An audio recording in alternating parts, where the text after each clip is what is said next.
What's going on, everyone? Welcome back to the channel. In this video, I'm going to bring you kind of my more long-term review of the Garmin. This is Enduro 3 smartwatch, and I previously have only owned Apple Watches before, so this is coming from someone that's never owned a Garmin smartwatch before. I had the Apple Watch, 5, 8, and then the Apple Watch Ultra.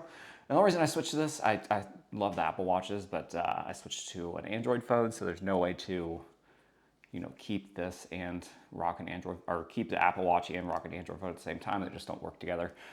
So this is $8.99. I get, I think, 25 or 30% off Garmin through, it's like a work discount.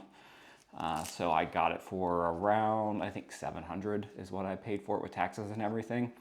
And the first thing I noticed is that the build quality is the same as Apple Watch Ultra. Has a sapphire screen. It's already been beat up a little bit because I use it outside. I almost never take it off, and it still looks pretty good. The sapphire screens are almost indestructible. I wouldn't say indestructible, but I'm pretty rough on stuff, especially watches. So I haven't had any issue with it. It does feel a little bit bulkier than the Apple Watch Ultra. I don't know if it's because it's round or it's definitely feels a little bit thicker than the Apple Watch Ultra did. But I wouldn't say that that's necessarily a good or bad thing. It just feels a little bit more bulky when you have it on your wrist. It has the same straps, similar straps. The one good thing about Garmin is they've really updated their straps a little bit. So yeah, that's upside down, but it does give you kind of a feel of that.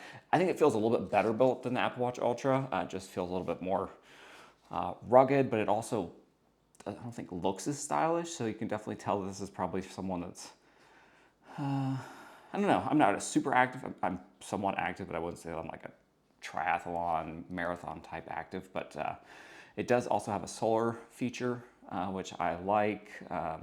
Compared to the Apple Watch, the biggest thing I noticed is that there is a big learning curve with the software and just using it, just because it is touchscreen, but the touchscreen's not as good. And there's a lot more customization, a lot more things you can do with it compared to the Apple Watch.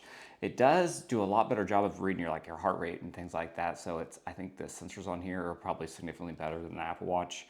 But that's something I noticed there. The battery life on these things, though, is crazy. I don't know if it'll focus this, but I have 24 days left. And if you get out of the sun a lot, you actually will use that solar ringer on the back and charge it a little bit. So I usually charge this I usually put a little bit of charge on it like once every probably 3 to 4 weeks. I've only charged it twice since I've owned it. So it's been pretty good for battery life, way better than the Apple Watch Ultra. You could get 2.5, 3 days out of it, but you were not getting anywhere near 24 days. And the notifications on here, I think, are pretty good. It's very limited on replying to text messages, but I never really did that a whole lot on the Apple Watch Ultra. So the notifications, you do get them, and they're nice. They're almost identical to the Apple Watch, but they don't have a way to really reply back very well. I know you can do like some few gestures with text messages and all that, but it's not like the Apple Watch where you can, talk into it and do complete full sentences and do that. What else? The learning curve was the big thing, just setting it up and all that, setting it on my computer, and it had to go through a bunch of updates before it was ready. So that's kind of annoying. I feel like it should have came kind of pre-updated there. 51 millimeters titanium sapphire, that's kind of the specs for the watch. Let's see, anything else? The watch bands are just as expensive as Apple because I was going to get a second one, but it's like $50. So I may try to find a cheaper one on Amazon. It's harder to find third-party like Amazon straps for this, I have found.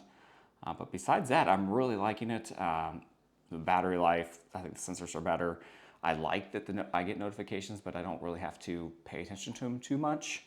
So that's kind of nice. The only one negative is it doesn't lock when you take it off, so it's always basically unlocked, except for when you're doing an exercise, which I think is excellent because once you do an exercise on this or some type of activity, it locks the screen, so you don't have to worry about. With the Apple Watch, I feel like if I sweat got on it or I rubbed it the wrong way, it would do something weird with if I was out running or something along that line. So I do like that feature. And you can save your workouts. I don't think it's as intuitive when it comes to saving workouts as the Apple Watch was, but it does a decent job and works. So far I'm really happy with it. I currently like it better than the Apple Watch just because, well, battery life, I think the sensors are better. It's unique. It's cheaper than the Apple Watch Ultra, at least it was for me, even though that one gets discounted pretty often now too. But I just like that it's a little bit different. It feels a little bit more rugged, and something that I think could last probably 10 years. I mean, if you keep up with it, there's not really any reason. I like the solar feature too. Once you get it set up, it's pretty similar. It's just got a little bit more customization than the Apple Watch does. So pretty happy with it. Our Garmin has a million different kinds. If you're wanting one that is a little bit more, I wouldn't say high end, but I really needed a sapphire screen, and this was one of the cheaper ones that had that. So that's what I went with. Happy with it. If you have any comments, questions, leave them below, and I will get back to you, and I'll keep the reviews up as I progress along with it. Have a good rest of the day.